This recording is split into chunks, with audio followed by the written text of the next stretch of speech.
Жеміс ағаштарының күзгі күтімін тағы да бір қайталап көрсетіп жіберейін. Бұл жерде 4 жылдық алма ағашы, башкирская красавица деген сорт. Енді көріп тұрғандарыңыздай шамалы 5-10 сантиметр тереңдікте қопсытып алдым. Мінекей дәл осылай топырақтарын шетке тартып аламын.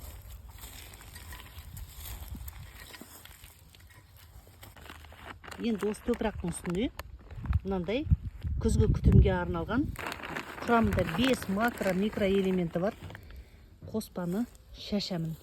Бұл жерде осы талдың түбіне бір ас қасық жеткілікті. Мінекей осылай сеуіп шығамын. Енді осы қоректі топырақпен жауып шығамын. Осы ағашқа 50 литрдің көлемінде су құямын.